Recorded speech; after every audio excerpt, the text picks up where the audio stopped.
Hi, everyone. I'm Ronnie, And I'm Jessica, and you're listening to Clean With Me, the podcast where we walk you through cleaning your house.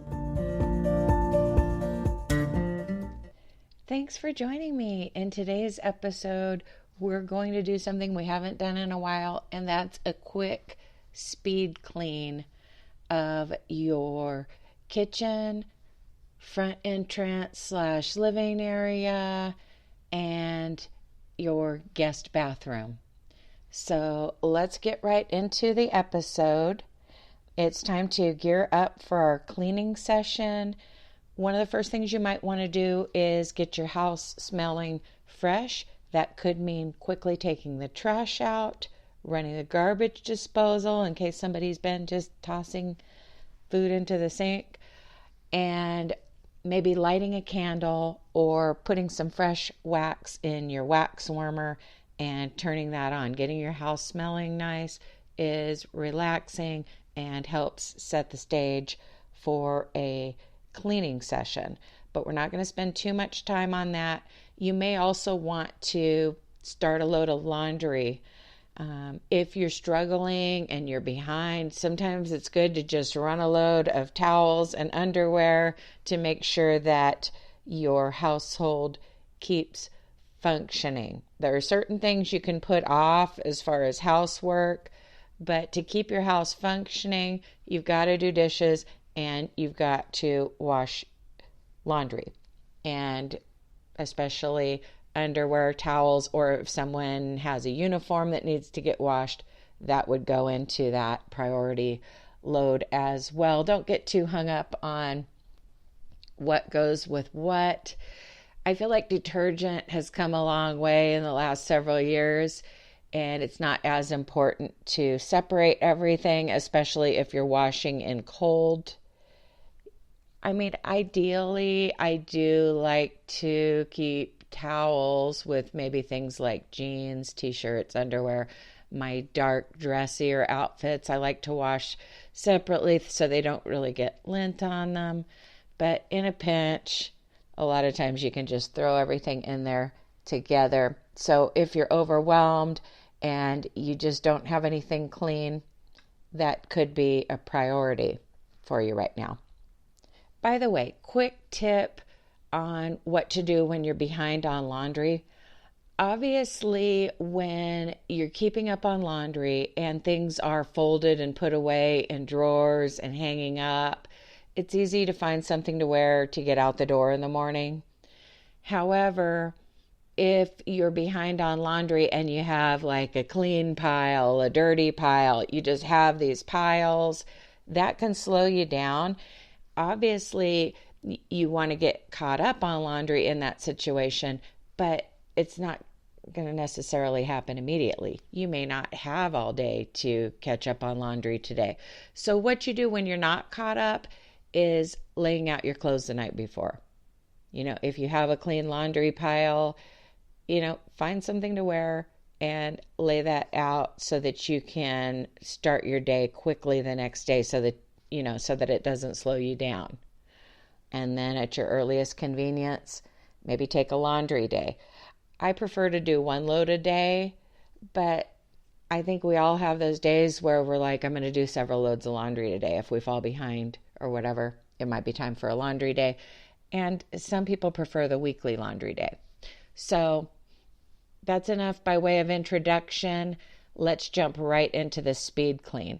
The first thing I want you to do is, remember, laundry and dishes are a priority. Head to the kitchen and get started on your dishes, whatever that means for you. You're going to possibly need to empty a drying rack, or especially if you're using a dishwasher, you've got to empty that. So what I typically tell my kids is go do an empty, reload, and run. If you've been listening to the show for a while, you know I use that term. So you might need to do an empty, reload, and run. Or if you're washing dishes by hand, you might want to put a few things away or just jump right in and get started on that first sink load. Kind of the order of operations, I like to get everything out of the sink. So it's better not to leave things in one side of the sink and all that when you're getting ready to do dishes. You're going to want to get everything out of the sink. Make sure your sink is nice and cleaned out, rinsed out, and then start a pre-rinse. Then once you've pre-rinsed, then you're going to start that first sink load if you're washing in the sink. Some people wash each item under running water with like a scrub brush. Some people, like me, fill up the right-hand side of the sink with, hot, soapy dishwater, pre-rinse items, then set them in there, then pick them up, wash them, and rinse them. However you do dishes, it's not about how you do it. Just be working on dishes, whatever that means for you. If for some reason you have a lot of dishes and they're not going to fit in your drying rack and you're washing by hand, if you don't have a dish drying pad handy, just grab a couple small towels or even a large bath towel, whatever you have on hand. Lay a towel or two out on the countertop, because when you have a place to put the clean dishes as you wash them, you'll go faster instead of trying to, figure out how do I stack this on top of this pile on the drying rack or whatever. Maybe you didn't empty your drying rack. Put out some towels. Quickly do dishes, but this is a speed clean. So we're going to do as many dishes as we can in the next 10 minutes. Okay. And then if there's anything left over at the end, I'll talk about what to do at that point. But we want to get to some other key areas in your home. So we're just going to take about 10 minutes. And of course, if I'm ever talking about dishes and you don't have dishes to wash, use the time to deep clean your kitchen. There are always surfaces in your kitchen you can be wiping down or you can be sweeping. There's almost always something you can do in the kitchen. But for a lot of you, I'm assuming you probably have some dishes to do. I've talked in the past about getting disposable products, but have you seen the prices lately on things like disposable cups? It is unreal. So I think that's why I'm not using disposable anything lately. The prices are unreal. No judgment here if you do purchase things like that. We don't have a big box store in our area where we could get paper plates and plastic cups in bulk. We don't have anything like that. So in our stores, those items aren't that cheap. Again, just be working on dishes for the next few minutes, and I'll talk about dish-related topics. But purchasing disposable items is not the only way to make your dishwashing sessions in the future easier. It's not the only way. When you're cooking, definitely clean as you go. My teenage daughter and I are kind of on a baking kick, and what I've been emphasizing with her is, like, as soon as this first batch goes into the oven, put everything away, wash your measuring cups, wash your measuring spoons. Like, for example, if you bake cookies, you've got that bowl with the batter. Everything else can get put away. You may still have the cookie dough in the bowl for that next batch and a spoon maybe, but literally everything else can get put away. You can be wiping surfaces. Speaking of baking cookies, I know I've said this already in some episodes, but I guess I was late to the game in discovering this, but lining a pan with parchment paper saves a lot of cleanup time for things like cookies, biscuits, and whatnot, even chicken nuggets. Another thing you can do to minimize dishes during a busy season of life is to try to cook one-pot meals or sheet pan dinners. By a sheet pan dinner, I'm talking about maybe slicing up some Polish sausage, and then cutting up some onions, bell peppers, potatoes, You could put them in a plastic bag with some seasonings and oil and kind of shake it up on the vegetables. Spread all that out on a cookie sheet that's lined with parchment paper. Something that saves me a lot of time is I have a huge cookie sheet. When I say cookie sheet, you might be picturing just a standard sized cookie sheet. My cookie sheet is about as big as it can be and still fit in the oven. It takes up almost the whole oven rack. I mean, it goes in comfortably. It's not that tight, but it is big. And I use that for so much because, when you are baking cookies, you don't have to make as many batches. You can make a large rectangular pizza on that cookie sheet. You can do one of these sheet pan dinners that I've described, even for a large family. Another thing we do on a giant cookie sheet is we will put some chicken nuggets, and we do cook a lot from scratch, so don't judge me on my shortcuts or whatever. But on those easy nights, chicken nuggets and fries. You put the chicken nuggets on one side of the cookie sheet, the fries on the other, and that's possible with a giant cookie sheet. I realize you could use 2 cookie sheets, but I really love my giant cookie sheet. It's that much easier when all I have to do is just quickly rinse it off because I lined it with parchment paper before I put any food on it. Another thing I like to do, and be working on your dishes or working in your kitchen, whatever needs to be done.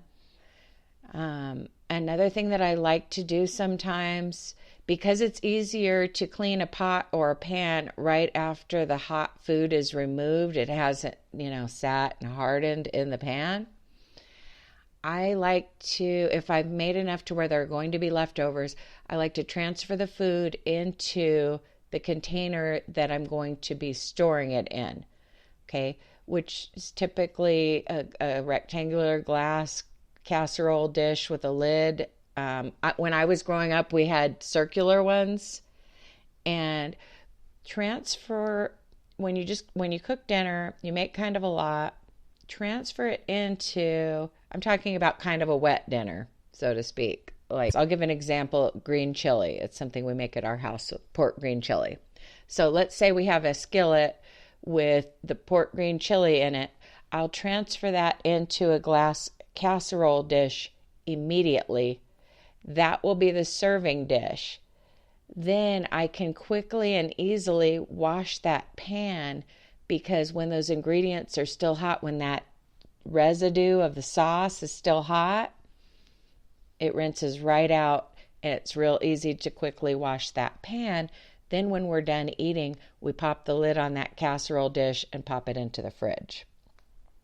Another thing to kind of avoid extra work in the kitchen is if you make some type of casserole, whether it's a lasagna, enchiladas, shepherd's pie, whatever, don't put that same casserole back into the oven the next day in that same pan, because that's really going to bake it on and make it hard to scrub that pan. The only exception is if you're using a disposable pan. So it is better to transfer that stuff into a different pan before putting it back in the oven again. And it may sound like common sense, but these are the kind of mistakes that we all make, I think, from time to time in the kitchen, and then we pay for it later when it's time to wash the dishes. No judgment here if you haven't been cleaning as you go, or if other family members in your household are not cleaning as you go, or you've just been busy. Maybe you barely make dinner and then you've got to tend to a crying baby or something. I get it. But I'm just talking about some preventative measures while you're working on dishes to make things easier on yourself in the future. These are always the thoughts that go through my mind when I'm doing dishes. I should have done this, I should have done that. Not feeling guilty, but just kind of like creating my game plan for next time. Next time I'm not going to allow my husband to just pop this lasagna back in the oven in the same pan because I don't really want it to have to soak for a long time or whatever.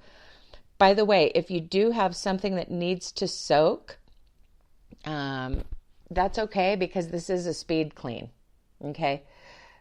A lot of times when I'm just trying to keep my house functioning, the empty, reload, and run is crucial. Or if I'm washing by hand because my dishwasher's on the fritz or something, washing the glasses, plates, forks, spoons, things like that. And then, you soak a pot or a pan. And I mean, you don't want to get into a rut where there's just always something soaking. I get that. But sometimes you have to leave something soaking. And my little trick, if I am going to have company and I have to leave something soaking, I'll just open that cupboard under the sink, pop it in there. You should probably set a reminder on your phone so you don't forget about it. But yeah, that's one of my little hacks that I haven't done it in a while, but it's an emergency measure. Now, our dishwashing session is coming to a close because this is a speed clean, but here's what you can do if you still have items left. Like let's say your dishwasher's running or you've washed a sink load, you still have some things. What you can do, especially if you have a dishwasher, you're going to have dishwashing pods on hand. Okay, so you're going to pre-rinse the last load, the remaining dishes. You're going to submerge them in hot, soapy, clean dishwater in the sink. And then you're also going to want to drop a dishwasher pod into the sink.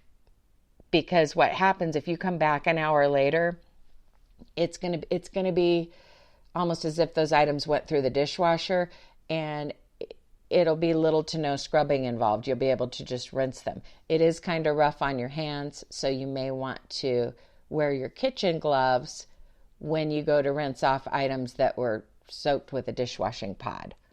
If you don't have a dishwashing pod, you might just have to soak them in regular dishwater, and there may be more scrubbing involved. But that's all we're going to do with dishes. During the next 2 minutes, I want you to clean your countertops. So let's grab anything that doesn't belong on the countertop. Let's put it away. Maybe you have some seasonings out. Maybe somebody left a cereal box out. You're going to put these items away where they go, quickly clear off the counter, and then you're going to either spray some cleaner or just get some hot, soapy dishwater and a rag, however you like to do it. You're going to wipe down your stovetop, your countertops, and if you've done all your dishes, clean out your sink. If not, clean out the side where there's nothing soaking. And yeah, that's about it. Maybe you need to give your tabletop a swipe, especially if you have kids, young kids who are eating at the table, making a mess. Let's just take a couple minutes on that. The worst is behind you, folks, because once you get most of the dishes done, the countertops wiped down, your house is looking a lot better. Now, we don't really have time to sweep the kitchen, but what I recommend is after the speed clean to sweep the kitchen if you have time, but if not, run a vacuum over it. It may not be perfect. You might not have the perfect vacuum for hard floors, but it is better than nothing. And sometimes we do things just good enough because, yes, we should do our best at things, but sometimes doing our best at keeping house is being balanced and prioritizing. And if you clicked on this episode, it's probably because you wanted to do a speed clean, not a thorough deep clean. We do have other episodes for that. So if you're new to the show and you're like, I needed a lot more time in the kitchen, no worries. In most episodes where I mention the kitchen, we spend a lot more time in there. But this is just to get your whole house under control when you only have a short time to work. Okay, so hopefully by now, at least the majority of your dishes are done. Anything left is at least soaking. And you've given your countertops and stovetop a swipe. We can go deeper in the kitchen in another episode. Let's head to your front entrance area. Your living room might be on the front of your house where you just kind of walk into your living room, or it could be a different room. You might have a separate living area and family room, like 2 living areas. At one house, I had a family room in the back, and then I had a foyer area. So the foyer area was top priority. And then from there, I would head to that family room where the family hangs out and pick up in there. So be cleaning like your primary living area and your front entrance. And by cleaning, I mean tidying. I mean picking things up, removing clutter from the floor, removing items from the end tables that don't belong there, straightening your couch cushions and throw pillows if applicable. This can be a very quick part of your cleaning session. When you visit someone and their house looks clean, it's usually because they have kind of a minimalist approach in their living areas. You do not want much clutter in your living areas at all. So that's really the key to keeping clutter at bay, I think. And then the other key is having some storage in your living room, whether that's a drawer in an end table to put things like gaming controllers, remotes, or a decorative basket of some sort if you have a lot of gaming gear. The gaming gear may not resonate with everyone, but a lot of kids and some husbands have that stuff. So it could come into play. I mean, maybe you're old school and you have a lot of magazines or something. Yeah, not that I don't read magazines, but I don't have a lot. And if I had a magazine, it would just go into the drawer of the end table. I'm really big on storing things out of sight throughout your home, but I have an extremely high standard in that front room because my living room is also my entry area, and I like everything to be stored out of sight. I have a drawer in the end table. I have 2 drawers under the TV stand, and I have a coffee table that pops up. Confession time, there's a stack of books on top of my piano in the entry area that looks kind of unsightly. But I was like, leave those there. I have to remember to take them to such and such or whatever. But then I realized I have like this gray tote bag. So I'm going to put those books in the tote bag so they can still be up on the piano, reminding me to take them with me, but they will look better because, there's a lot of gray in my living room and they'll just blend in, and I'm probably going to want to carry them in a tote bag anyway. And obviously another option would be to put them out in the car, but I don't want them in the car all that time, because I'm not taking them immediately, so I'm going to put them in the tote bag. So anyway, you want to look around at your living room and think about what looks out of place, because sometimes you get used to seeing things. Those books have been there for a few days, but I'm not allowing them to become part of the decor. You see what I'm saying? I'm like, you know what? That doesn't look right. If somebody came over, but yet I want them there, so they're going to go in a tote bag, and there's just going to be a tote bag on top of the piano. That's going to look a lot better. It's all about storing things out of sight. So hopefully you've been rushing around, picking up your front entry area and at least one family room or living room. Now, for the remaining few minutes of this speed cleaning session, it's time to turn your attention on a bathroom. This is probably going to be, if you have more than one bathroom, your guest bathroom. Okay, my guest bathroom and kids' bathroom are one and the same. We have 2 bathrooms. So, when somebody comes to my house and says, where's the bathroom? It's going to be, that first door on your right in the hallway. That's my kids' bathroom / guest bathroom. So if you're expecting company, that's the bathroom you're going to handle during this speed clean. But what if you're not expecting company and you just wanted to get some cleaning done, and the purpose of this speed cleaning is for yourself or other people who live with you? You just want to get your house presentable. If that bathroom's already presentable, by all means, head to the other bathroom. You don't want to put off cleaning your back bathroom just because people don't see it as often. You see it, and you're spouse probably sees it. So anyway, if you're married. So let's head to a bathroom. The first thing I do typically when I go to clean a bathroom, and this isn't a deep clean, this is just a speed clean of your bathroom. Again, we have other episodes where we go deeper. By the way, if you happen to be listening on an iPhone, you know that little purple icon that you can click on and listen to podcasts? That's called Apple Podcasts. You may already know that, or you may not. And when you search Clean With Me on that purple Apple Podcast app and you click on Clean With Me, you will see an option to sign up for a free trial and gain access to bonus episodes. So I just want to make sure that you are aware of that. You do have an option of subscribing to Clean With Me Unplugged, which is basically just Clean With Me, but extra content. And those episodes, it's super convenient because those episodes appear right with the other episodes. You can already see those episodes, but if you go to click on them, it's going to tell you to sign up for the free trial. So if you do sign up for that, you gain access to an extra weekly episode. And we get a little more personal in those episodes.